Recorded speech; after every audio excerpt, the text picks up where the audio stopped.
My first bid to goodbye is si Lloyd kasi di ko na-feel yung attitude niya ganun. Liza, kasi minsan parang di kami nagpapansinan ganun.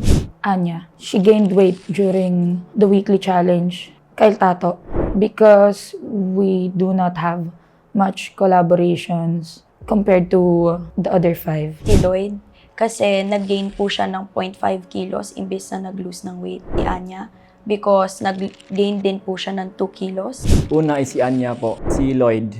Lloyd, Kyle, kasi nag-base ako sa whiteboard tally and yung input niya doon is super baba.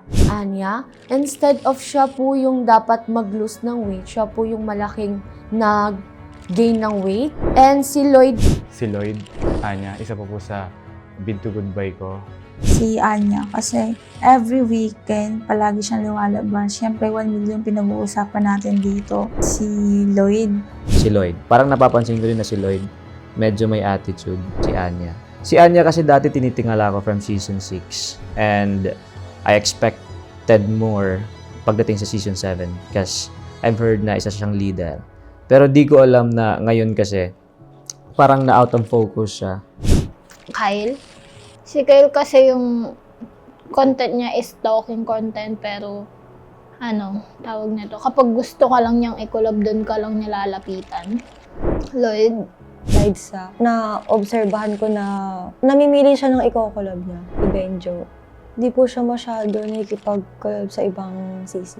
Benjo, nagbabase lang din ako sa report card. Medyo mapula din siya. Anya.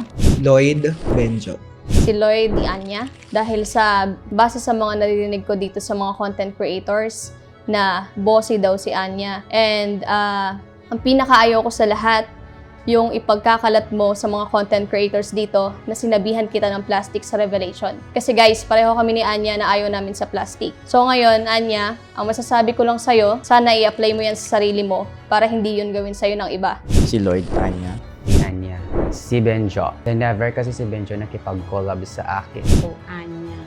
Kyle Tato. Lloyd, Benjo. Di ko masyadong nakikitang nag-effort. Lloyd, Anya. Si Anya. Si Lloyd. Si Anya po. Manel, magbe-base lang din po ako sa experience ko. Maka-count lang po yung collab namin. Tsaka ako po yung unang mag-a-approach sa kanya na Manel, collab tayo. Lloyd at si Anya. Si Anya, Manel po. Based din po sa weekly challenges namin, siya din po yung kunti lang na naibawas na timbang sa kanilang district po.